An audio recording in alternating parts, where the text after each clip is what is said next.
দর্শক আমন্ত্রণ প্রবাসে বাংলাদেশে আপনাদের সঙ্গে আছি আমি নাবিলা সোহার। সংযুক্ত আরব আমিরাতে যাত্রা শুরু করলো বাংলাদেশি প্রতিষ্ঠান A1 পারফিউম অ্যান্ড ওয়াচ। মঙ্গলবার রাজধানী আবুধাবির হামদান ও সালাম স্ট্রিট কর্নারে ফিতা কেটে দোকানটি উদ্বোধন করেন ইব্রাহিম হাসান আল হোসাইন। সেখানে ছিলেন প্রতিষ্ঠানের নারী উদ্যোক্তা শান্তা ফেরদৌস রহমান ও আমির হোসেন। এছাড়াও ছিলেন মোহাম্মদ ফেরদৌস রহমান, মোহাম্মদ শাহজাহান, নুরুল ইসলাম, ইমরুল কবির, মিজানুর রহমান, মোহাম্মদ মুর্শিদ আলম সহ আরও অনেকে। পারফিউম, কাঁচা ফুলের বুকে, মোবাইল অ্যাক্সেসরিজ, বিভিন্ন ধরনের গিফট আইটেম সহ প্রতিষ্ঠানটিতে পাওয়া যাবে নানা পণ্য। একটা নতুন শপ উদ্বোধন করছে ইনশাআল্লাহ A1 সুপারমার্কেট এর সাথে flower shop, flower and gift. আপনারা সবাই আসবেন এখানে, আপনাদেরকে আমরা সুলভ মূল্যে প্রোডাক্ট দেওয়ার চেষ্টা করব। সৌদি আরবে মদিনা ইসলামী দাওয়া সেন্টারের উদ্যোগে অনুষ্ঠিত হয়েছে সংবর্ধনা অনুষ্ঠান। শেখ সাদি বিন আব্দুর রশিদের PhD ডিগ্রি অর্জন ও সেন্টার হতে বিদায় উপলক্ষে এর আয়োজন করা হয়। অনুষ্ঠানটি পরিচালনা করেন PhD গবেষক জয়নুল আবেদিন। উপস্থিত ছিলেন অধ্যাপক ডক্টর এনাম রশিদ ও ডক্টর গিয়াসউদ্দিন। বক্তব্য রাখেন মামুনুর রশিদ, মিরাজুল শেখ, হাবিবুর রহমান সহ আরও অনেকে। দীর্ঘ 17 বছর মদিনার ইসলামী দাওয়া সেন্টারের বাংলা বিভাগে কর্মরত ছিলেন শেখ সাদি বিন আব্দুর রশিদ।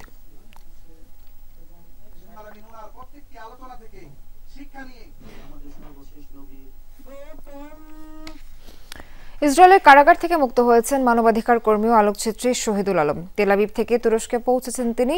আলোকচিত্রী ও লেখক ডক্টর শহীদুল আলম সহ কনসাস জাহাজের সব সাংবাদিক, স্বাস্থ্যকর্মী ও ক্রু সদস্যদের বুধবার ভোরে অপহরণ করে ইসরায়েলি দখলদার বাহিনী। অবশেষে সে বন্দিদশা থেকে মুক্তি পেয়েছেন শহীদুল আলম। তুর্কি সূত্রে তথ্য অনুযায়ী আজ বিকেলে ইসরায়েল থেকে একটি ফ্লাইটে করে তুরস্কে পৌঁছান বাংলাদেশের বিশিষ্ট আলোকচিত্রী ও মানবাধিকার কর্মী শহীদুল আলম। TK 6921 ফ্লাইটটি স্থানীয় সময় দুপুর 2টার দিকে ইস্তাম্বুলে পৌঁছে।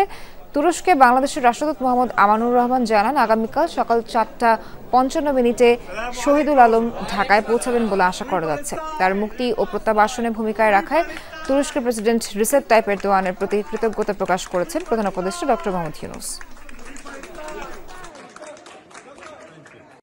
Free Palestine. Free Palestine. Free Palestine. Free Palestine. Free Palestine. লিবিয়ায় বাংলাদেশের কিছু মানুষের হাতে বেশি নির্যাতনের শিকার হন প্রবাসীরা। অপহরণের পর নির্যাতনে চালিয়ে মুক্তিপণ আদায় করার অভিযোগ রয়েছে তাদের বিরুদ্ধে। এসব দালাল ও প্রতারক চক্রের হাতে নিঃস্ব হয়ে বাধ্য হয়ে দেশে ফিরেছেন 309 জন বাংলাদেশি। প্রবাসীরা বলেন, কিছু মাফিয়ার কারণে নষ্ট হচ্ছে লিবিয়ার সম্ভাবনাময় শ্রমবাজার। দেশে ফেরত এসব প্রবাসীদের চিকিৎসা ও পুনর্বাসনের আহ্বান জানান ভুক্তভোগীরা।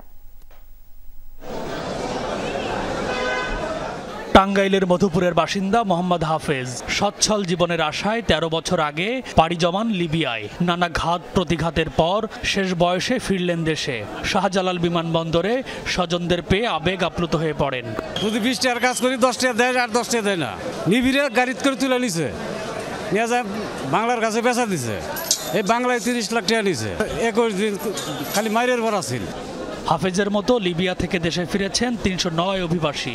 লিবিয়া দূতাবাসের সহযোগিতায় বিশেষ ফ্লাইটে বেলা 12টা নাগাদ ঢাকায় পৌঁছান। তাদের সবার গল্প প্রায় একই রকম। কাজ করেও বেতন না পাওয়া, অপহরণ, মুক্তিপণ দিয়ে ছাড়া পাওয়া, নির্যাতন নিপীড়নের ক্ষত এখনো রয়ে গেছে শরীরে।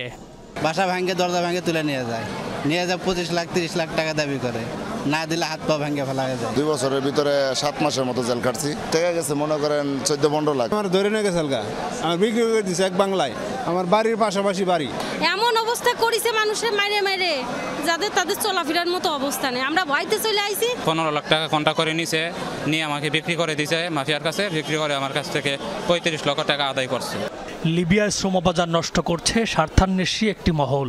তাদের বিরুদ্ধে কঠোর ব্যবস্থা নেওয়ার দাবি তোলেন তারা। এছাড়া দেশে ফেরার পর পুনর্বাসনে সরকারের প্রতি ছিল আহ্বান।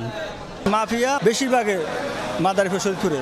আমরা বাংলাদেশ সরকারকে অনুরোধ করতে আছি, আপনারা এদেরকে তাৎক্ষণিকভাবে আমরা একটা ব্যবস্থা করেন। ওর নাম কামাল, ও গ্রাম বাগড়া, থানা শ্রীনগর, জেলা মুন্সিগঞ্জ। তার মাধ্যমে আমি গেছি, সে আমাকে বিক্রি করে দিছে জিম্বি করে। দালাল তো এম্বাসি পালন করে, এম্বাসিতে লেখা আছে অমুক দালাল তমুক দালাল, ছবি দিয়ে আছে। ধরুন 10 জন লোকের দালালের ছবি দিয়ে আছে, সে দালাল আসতেছে যাচ্ছে, তারা দাওয়াত করছে এম্বাসি, তাদের বাসায় যাচ্ছে। আমরা ক্ষতিগ্রস্ত হয়ে গেছি। সরকার যদি আমাদের কোনো পুনর্বাসন করে তাহলে হয়তো বা কিছুটা আমরা পোষায় পেতে পারবো। লিবিয়ার বিভিন্ন ডিটেনশন সেন্টারে আটক এখনো বহু বাংলাদেশি। তাদের উদ্ধার করে দেশে ফেরত পাঠাতে সরকারের উদ্যোগ অব্যাহত রয়েছে। M A Aziz, Jamuna news, Dhaka. ব্রাহ্মণবাড়িয়ার কসবা সীমান্ত এলাকা থেকে ৮ কোটি টাকার ভারতীয় পণ্য জব্দ করেছে বর্ডার গার্ড বাংলাদেশ বিজিবির সদস্যরা।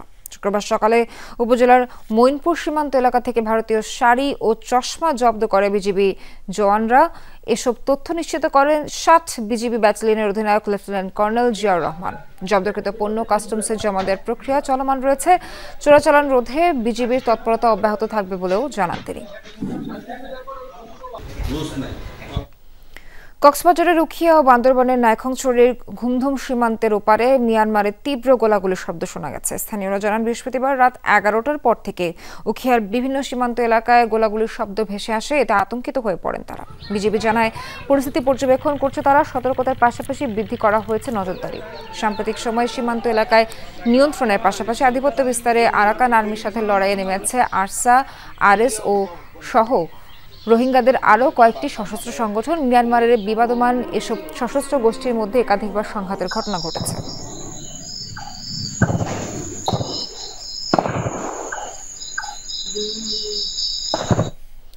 কারাগারের মৃত্যুর ১৮ দিন পর সংযুক্ত আরব আমিরাত থেকে দেশে ফিরল জুলাই যোদ্ধা আব্দুল হামিদের মরদেহ। প্রায় ৫ মাস ধরে আবুধাবির আল সদর কারাগারে বন্দী ছিলেন তিনি। শুক্রবার সকালে চট্টগ্রাম বিমানবন্দরে মরদেহবাহী কফিন গ্রহণ করেন স্বজনরা। ওই কারাগারে আরও ২৪ বাংলাদেশি এখনও বন্দী জানান তারা।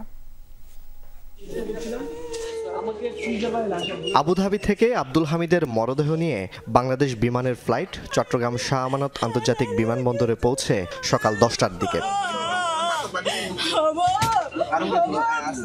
স্ত্রী, ভাইসহ স্বজনদের কাছে মরদেহ হস্তান্তর করে প্রশাসন। মৃত্যুর ১৮ দিন পর পরিবারের একমাত্র উপার্জনক্ষম ব্যক্তির কফিনবন্দি মরদেহ দেখে কান্নায় ভেঙে পড়েন তারা। সরকারের কাছে আমাদের একটাই দাবি, আমাদেরকে কোনো কিছু করার কারণ আমাদের সবগুলো ছোট ছোট বাচ্চা।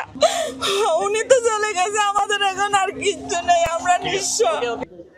পরিবারের সদস্যরা জানান জুলাই আন্দোলনের সময় সংযুক্ত আরব আমিরাতের আবুধাবিতে প্রবাসী বাংলাদেশিদের সাথে বিক্ষোভে অংশ নেওয়ার অভিযোগে চলতি বছরের ২২ এপ্রিল গ্রেফতার হন আব্দুল হামিদ।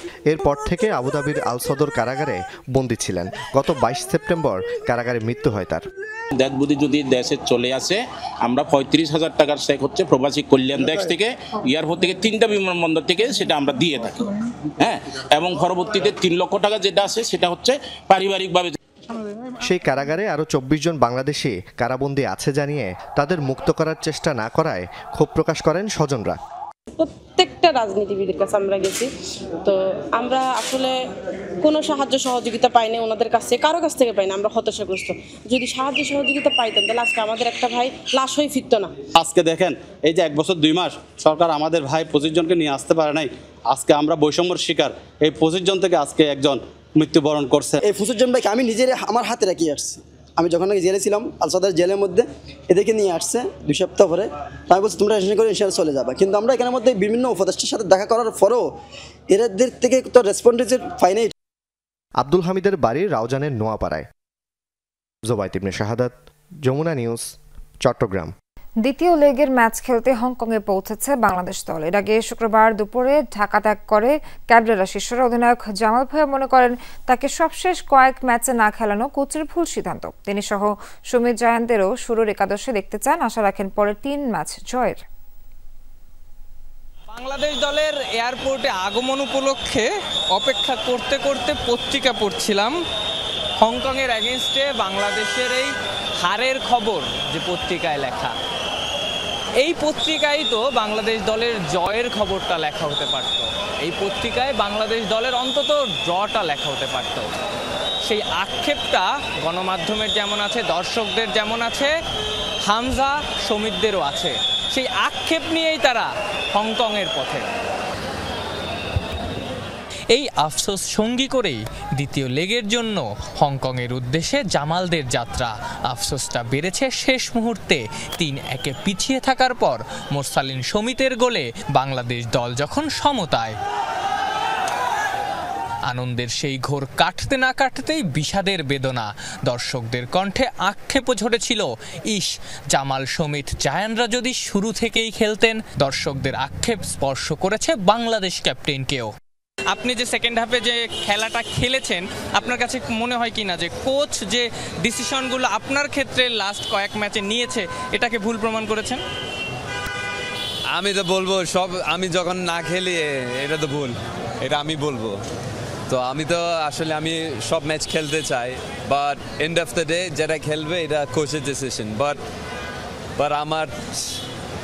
আমি চাই আমি খেলবো। আমি জায়ান, সৌমিত আর ফামিদুল, আমরা 4 জন স্টার্টিং 11 খেলতে চাই, এটা নো ডাউট। এশিয়ান কাপ বাছাইয়ে 3 ম্যাচের 2টাতে হার, একটা ড্র। কাগজে কলমের সমীকরণে এখনই ছিটকে না পড়লেও সম্ভাবনা একদম শেষের দিকে। সেদিকে না তাকিয়ে 3টা ম্যাচই জামালরা জিততে চান। We have 3 games, ওই 3টা ম্যাচ জিততে হবে। 1 পয়েন্ট লস করলে তাহলে আমরা আউট, সো 3টা ম্যাচ জিততে হবে। আমি সাপোর্টার ফ্যান্সের জন্য আমি বলবো থ্যাংক ইউ।